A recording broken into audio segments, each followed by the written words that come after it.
Bon, alors bonjour à tous, nous sommes dans notre 14e causerie sur la Bible autrement. On avait fait une petite coupure quelques semaines et là on continue notre travail. On avait prévu faire quelques séances sur le sacrifice d'Isaac. La semaine dernière, enfin il y a quelques semaines, pardon, on a travaillé sur la question du sacrifice d'Isaac et la conscience identitaire d'Abraham, à savoir sur la question du doute qu'avait euh, qu'avait Abraham par rapport au sacrifice, pour savoir si l'enfant qui devait être sacrifié devait être Isaac ou Ishmaël. Je vous invite à regarder notre causerie sur le sujet. Là maintenant, on va aborder une approche assez originale qui est très peu abordée dans les textes, et qui est même quasiment pas du tout. Et on va essayer d'analyser ce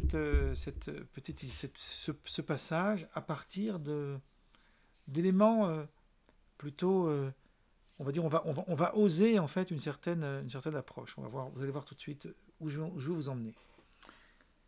Dans les règles herméneutiques de la Torah qui sont issues de la tradition rabbinique, ce qu'on appelle les midot chez la Torah nidreshet bahen, les règles avec lesquelles la Torah s'interprète, une des règles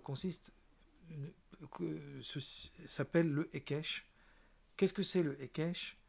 Le Hekesh, ça veut dire lorsque une chose elle est juxtaposée avec une autre.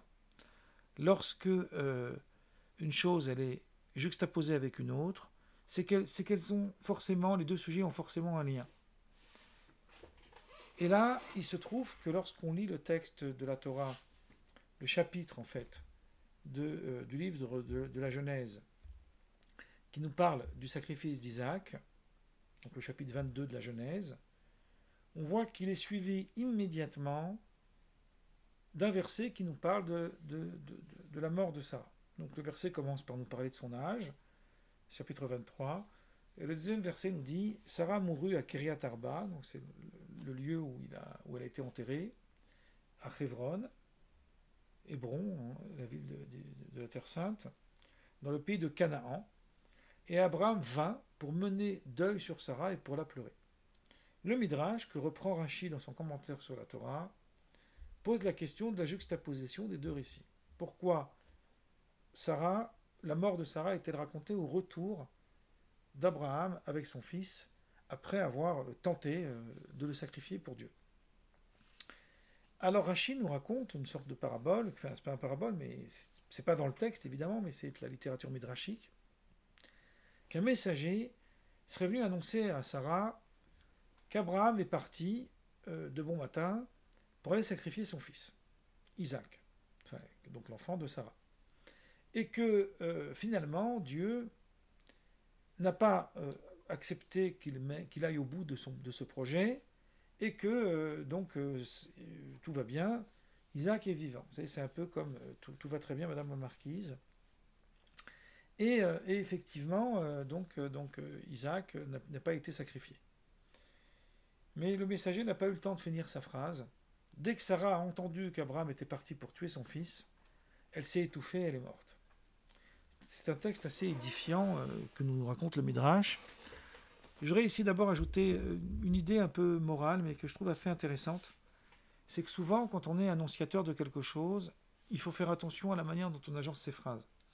Parce que comme notre interlocuteur ne sait pas ce que nous allons à dire, si on commence par l'aspect négatif, on n'a pas le temps de finir, qu'on peut troubler la personne qui est en face de nous. Donc, pour donner un exemple un peu simpliste, si le messager avait dit à Sarah que Dieu a refusé que Isaac soit sacrifié en son nom, donc Abraham est en train de revenir avec son fils en bonne santé, elle aurait pas eu le temps de s'étouffer. Mais comme il a dit la phrase à l'envers, donc Sarah a été terriblement terrifiée, en fait pétrifiée par cette annonce, et ça a provoqué qu'elle en est morte. Quand j'étais beaucoup plus jeune, même préadolescent, je peux dire, et que je commençais à lire les textes de la Torah, j'étais toujours, on va dire, de cette façon-là, un peu de façon enfantine, j'étais toujours fâché avec la Bible, qui recense un peu ce qu'on appelle des nisyonotes, les épreuves qu'Abraham a subies. Et visiblement, cette histoire n'est pas constitutive d'une épreuve. alors que c'est quand même peut-être la plus grave épreuve qu'Abraham ait pu vivre, c'est que lorsqu'il revient du sacrifice, il trouve sa femme qui est morte. C'est-à-dire que ce n'est pas Isaac qui a été sacrifié, mais c'est sa mère. C'est assez terrible quand on imagine le contexte du récit. Mais moi, je vais m'attarder maintenant à un autre aspect. L'aspect de l'attitude de Sarah. Il y a quand même quelque chose ici d'extraordinaire, et j'ai même envie de dire de paradoxal et presque de contradictoire, dans la manière dont le récit est agencé. Sarah, elle est silencieuse. Dieu s'adresse à Abraham, il ne sollicite pas sa femme, donc elle ne sait pas. Il se lève le matin, comme disent les jeunes, il part en douce. Il ne veut pas qu'on le voie. Il se sauve avec son fils. Il va aller commettre l'invraisemblable, et Sarah est chez elle tranquille. Elle se réveille le matin, elle cherche partout. Il faut imaginer la scène, quoi. C'est presque théâtral. Elle cherche partout son mari, elle ne le trouve pas. Elle cherche son fils, elle ne le trouve pas. Elle est morte d'inquiétude. Mais qu'est-ce qui s'est passé? Pourquoi ils sont partis? Où ils sont, mes enfants? Où est mon mari? Et donc, elle ne sait pas où il se trouve. Et là, il se trouve que Sarah n'est pas partie prenante dans cette histoire, dans cette aventure. Et pourquoi c'est presque contradictoire? Parce qu'on va remonter un peu plus avant dans le texte. Et on va s'apercevoir que lorsque Abraham n'a pas d'enfant, enfin, il n'a pas de descendance, et que Dieu lui promet qu'avec sa descendance, il aura l'alliance, en fait l'alliance se produira avec sa descendance, alors au début, Abraham va s'unir avec Agar la servante. Ils vont avoir un fils qui va s'appeler Ismaël. Mais Dieu ne se contente pas de cette postérité. Et il va lui expliquer que la vraie postérité, donc la vraie postérité d'Abraham, la filiation d'Abraham, ne vaut que parce qu'elle passe par Sarah. Voilà ce qu'on peut lire, Genèse 17 du verset 15 au verset 21. Je ne vais pas vous lire tout, je vais lire un tout très court résumé. Dieu dit à Abraham, je la bénirai, donc Sarah, et je te donnerai aussi avec elle un fils. Ce n'est pas l'enfant Ismaël qui assurera ta postérité, c'est l'enfant de Sarah, ta femme. D'accord? Abraham dit à Dieu, mais sinon, Ismaël aussi peut vivre devant toi. C'est pas la peine de chambouler les règles de la nature. En fait, c'est une façon d'humilité. Hein. Abraham, il a ici un discours d'humilité. Ne croyez pas que c'est un discours d'opposition. Abraham aimerait bien sûr avoir un enfant avec Sarah, sa femme. Mais il dit à Dieu, on a déjà quelque chose. Et Dieu répondit non. C'est de Sarah, ta femme, que tu auras un fils. Tu l'appelleras Isaac. Et maintenant, pour Ishmaël aussi, je t'ai entendu, je ferai de lui une grande nation. Mais mon alliance, je l'établirai avec Isaac. Donc de ce moment-là, cet instant T, on comprend qu'il n'y a pas de filiation abrahamique légitime, entre guillemets, parce que l'autre aussi est légitime, mais légitime d'un point de vue de la promesse de Dieu.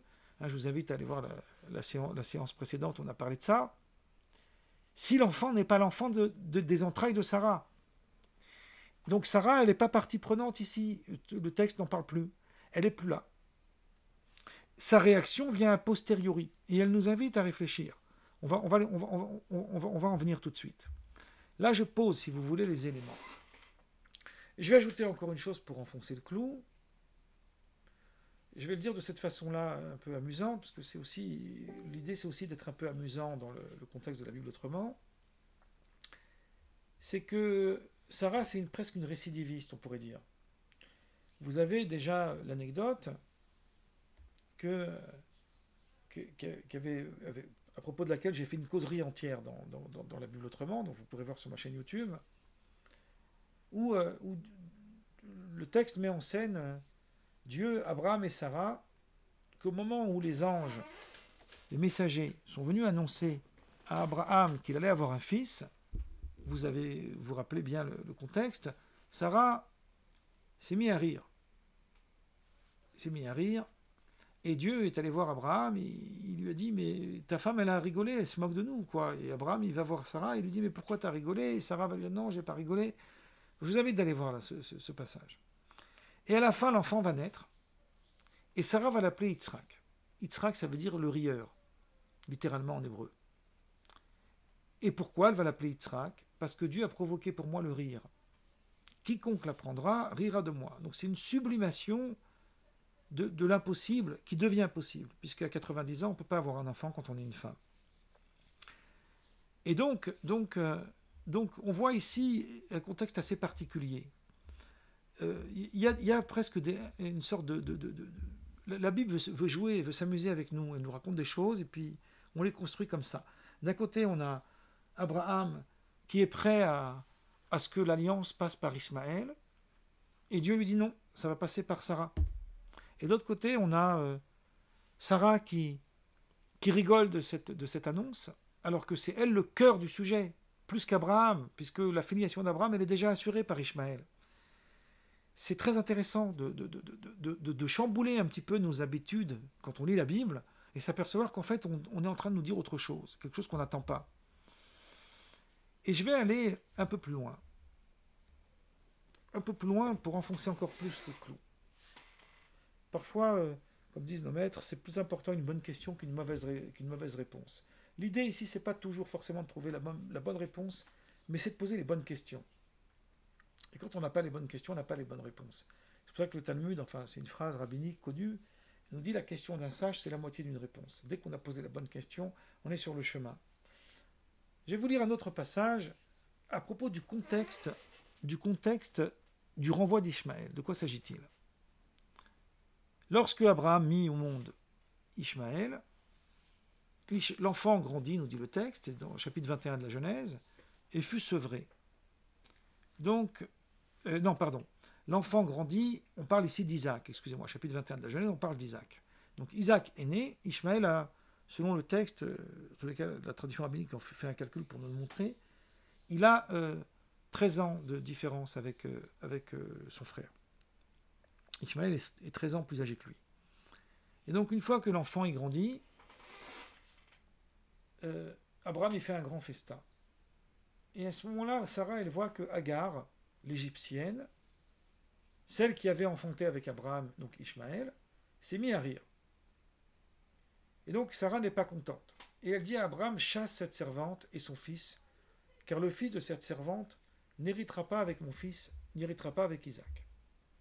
Donc elle veut qu'elle soit exclue. Alors on verra après que ce n'est pas une vraie exclusion. Pour l'instant, on va rester dans ce contexte-là.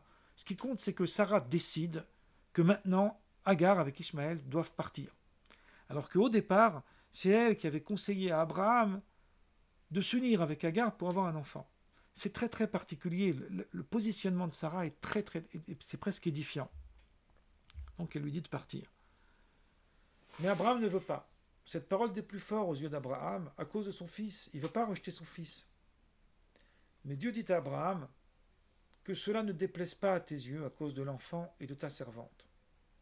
Car pour tout ce que te dira Sarah, écoute sa voix, car c'est d'Isaac que sortira une postérité qui te sera propre. On reprend ici la promesse divine que l'enfant qui naîtra sera avec Sarah. Or, de ce passage-là, nos maîtres, Rachi le rapporte dans son commentaire, disent, de là on comprend que le pouvoir prophétique qui a été donné aux femmes est supérieur à celui qui a été donné aux hommes. Je ferai une occasion, dans un contexte de brève leçon talmudique, une étude sur ce sujet. Pourquoi la prophétie, le koach, la force du pouvoir prophétique est plus fort chez la femme que chez l'homme dans la tradition juive, puisque Abraham, lui, ne voit pas ce que Sarah est en train de voir. Et à chaque fois, il se trompe, puisqu'à chaque fois, il veut mettre en avant Ishmaël. Ça peut se comprendre d'un point de vue humain, mais d'un point de vue de la réalité prophétique, c'est difficile à comprendre. Alors que Sarah sait que le plan de Dieu, c'est que ça doit passer par Isaac. Et là, il se trouve que Sarah va rejeter Ishmaël, non pas par rejet, parce qu'elle est en aversion avec lui ou parce qu'elle est jalouse, mais parce qu'elle sait que c'est pas avec Ishmaël que c'est ce que le texte nous dit juste après. Sarah a raison, parce que c'est avec son fils à elle que la postérité d'Abraham sera assurée. Donc, ici, on va se rendre compte d'une autre chose qui me semble extrêmement importante, et je vais essayer de faire court, parce que c'est un sujet qui mériterait beaucoup plus de temps. C'est que je vais revenir maintenant au début de ce que j'ai essayé de dire. au tout début, j'ai posé l'élément essentiel, c'est que lorsqu'Abraham revient du sacrifice, ou plutôt du non-sacrifice, N-O-N, ou plutôt du sacrifice non sacrifié, je crois que c'est comme ça qu'on devrait l'appeler, du sacrifice d'Isaac non sacrifié, il se trouve qu'à ce moment-là, à cet instant-là précis, Abraham trouve que sa femme est morte. Pourquoi elle est morte? Comment elle est morte, disons plutôt? Parce qu'un messager est venu lui annoncer que Abraham était parti pour sacrifier son fils. Il n'a pas eu le temps de finir sa phrase pour lui annoncer que le sacrifice n'a pas eu lieu et donc Sarah est morte. Qu'est-ce que ça veut dire? Ça veut dire que Abraham, il est malléable. Dieu peut lui dire, est-ce que tu veux bien sacrifier ton fils? Et Abraham il dit d'accord. Mais Dieu sait qu'avec Sarah, ça ne va pas marcher. Sarah elle lui aurait dit, écoute, arrête tes délires. Je vais le dire comme ça, permettez-moi un blasphème autorisé. Elle aurait dit, stop, là je crois que c'est pas possible. Alors on pourrait expliquer, avec ce que dit Maïmonide dans le Guide des Égarés, il parle de l'amour naturel d'une mère pour son enfant. Et voilà ce qu'il écrit à propos de l'amour qui fait une analogie entre l'amour des humains de l'amour des animaux. C'est dans la troisième partie, chapitre 48 du Guide des Égarés. Il dit la chose suivante. Il dit, il n'existe aucune différence entre les animaux et les êtres humains au sujet de l'amour et de la tendresse d'une mère pour son enfant. C'est une phrase très forte. Il s'agit d'un sentiment naturel qui ne dépend pas de la raison, mais de l'action imaginative que possèdent la plupart des animaux aussi bien que l'homme. Il pose ici, Maïmonide, qu'on ne joue pas avec le feu quand on a affaire à une mère. Alors, c'est pas simplement une mère juive, puisque c'est valable aussi même pour la mère des animaux. Permettez-moi un peu d'humour. Et donc, en fait, ici, il se trouve que on ne peut pas jouer avec le feu, on ne peut pas jouer avec ça. Cette question-là pose une autre question, qui est la question du refus de l'acceptation d'Abraham. Comment se fait-il qu'Abraham accepte une telle tragédie, une telle chose aussi délirante? Et c'est pas si simple. On pourrait imaginer, comme le dit Lebovitch, que Abraham il est dans un désintéressement radical. Il n'attend rien de Dieu. La seule chose qu'il veut, c'est le servir. C'est une idée intéressante qu'on va explorer les semaines suivantes. Mais pour moi, ça ne suffit pas. Il y a ici, compris dans le contexte halachique, une multitude de raisons qui pourraient justifier Abraham dans un refus de sacrifier son fils au nom de Dieu. Ça, on va en parler plus tard. Et il se trouve que Sarah, en fait, elle inverse la question. Pour elle, la question ne se pose pas. Il n'y a pas d'exigence de répondre à ce que moi j'appelle un caprice de Dieu. C'est pas lié au fromage, c'est tout simplement un caprice de Dieu. Parce que Dieu promet qu'il y aura la descendance avec Isaac, puis tout à coup il chamboule tout. Sarah dit non. Puisque à tel point elle dit non que c'est elle qui meurt quand elle apprend que la chose risque de se faire. Vous voyez, quand il s'agissait de renvoyer Ishmaël, où là Sarah s'est mêlée de cette histoire, Abraham il n'est pas content, mais Dieu lui dit il faut l'écouter, il faut la consulter. Mais lorsqu'il s'agit du sacrifice d'Isaac, Abraham oublie ce que Dieu lui a dit. Il ne va pas consulter Sarah. Donc c'est très complexe. Et je vais ajouter une dernière chose, et puis après je vais conclure, que il y a une histoire qui est un peu inverse, qui est rapportée dans les midrashim juifs, c'est-à-dire dans les textes midrashiques, mais qui fait partie d'un livre apocryphe, qui n'est pas dans le canon biblique du judaïsme. Il a été pris par les chrétiens, inclus dans la Bible chrétienne, mais pas dans la Bible juive. C'est le livre des Maccabées. Dans le deuxième livre des Maccabées, il y a l'histoire de Hannah, qui est morte en martyr avec ses 7 enfants, pour avoir refusé de pratiquer l'idolâtrie. C'est le chapitre 7 du deuxième livre des Maccabées, du verset 10 et plus loin. Là-bas, on nous parle que chaque enfant est passé devant le roi, et le roi a tout fait pour que l'enfant rende culte aux idoles. Mais ce récit se passe devant la mère, et la mère subit l'outrage. Elle est obligée de voir tous ses enfants, les uns après les autres, mourir, plutôt que d'accepter de s'apostasier, de rendre culte aux idoles et de sauver sa vie. C'est-à-dire qu'en fait, c'est le sacrifice de soi, ultime. Là aussi, on aura plusieurs causeries à faire sur ce sujet. Je dois mettre tout ça en place. Mais c'est des idées complexes. Là, on nous raconte tout d'un coup une histoire où c'est Hannah qui est mise en scène, cette femme, et qui va faire comme Abraham avec Isaac. Au nom de Dieu, elle va laisser mourir ses 7 enfants. Alors que de l'autre côté, on a Sarah qui, elle, non, elle va pas rentrer dans ce genre de farce. Donc on voit ici qu'il y a quelque chose d'assez fascinant, que le texte veut nous mettre en avant une sorte de tension, puisque ce sont des archétypes, ces personnages. Abraham, le soumis, qui utilise même pas la raison, y compris lorsqu'il s'agit de rendre culte à Dieu, parce que si Isaac meurt, ça on va l'expliquer la semaine prochaine, c'est la fin de toute l'histoire du Dieu monothéiste. C'est la mort du Dieu monothéiste, puisqu'il n'y a plus de Dieu monothéiste. Puisque le Dieu monothéiste, je vais l'expliquer la semaine prochaine, alors là je vais très vite, le Dieu monothéiste, son principe, dans son principe ultime, c'est le rejet du sacrifice humain. Lisez Deutéronome 22, etc. Ça, je vous laisse pour la semaine prochaine. C'est le rejet du sacrifice humain. Et là, on voit que Dieu, il demande le sacrifice humain. Et qu'est-ce qui se passe? Il se passe qu'Abraham répond présent. Alors que Sarah, elle, comprend que non, qu'il faut en finir avec cette logique. Et donc, on voit qu'il y a ici, effectivement, le côté émotionnel d'une mère qui ne peut pas supporter qu'on puisse sacrifier son fils, même pour Dieu, alors que de l'autre côté, elle est partie prenante entièrement dans la filiation, puisque c'est elle l'essentiel, puisqu'Abraham a déjà un fils avec Ishmaël. Et de l'autre côté, on voit une femme qui ne peut pas accepter que son fils soit sacrifié. Alors je vais finir, ça nécessiterait plus longtemps, c'est un sujet vaste, mais je voulais poser ces éléments, parce que je trouve ça très intéressant. Je vais finir avec un conte midrashique, c'est un midrash assez ancien, que j'avais trouvé dans un ouvrage, on ne va pas rentrer maintenant dans les détails, et qui est traduit en français. Je vais vous lire ce texte pour conclure, c'est un midrash babylonien, qui est lié à l'astrologie, mais c'est assez intéressant, vous allez tout de suite comprendre. Un roi décida un jour de construire une ville et fit le choix d'un site. Les astrologues approuvèrent l'endroit, à condition qu'un enfant soit emmuré vivant et présenté volontairement par sa mère. Au bout de 3 ans, une vieille femme présenta un enfant d'environ 10 ans.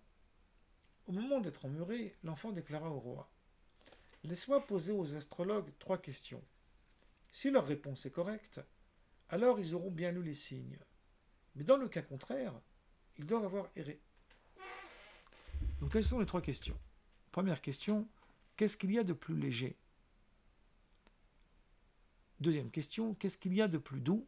Et troisième question, et qu'est-ce qu'il y a de plus dur au monde? Donc qu'est-ce qui est le plus léger, qu'est-ce qui est le plus doux, et qu'est-ce qui est le plus dur?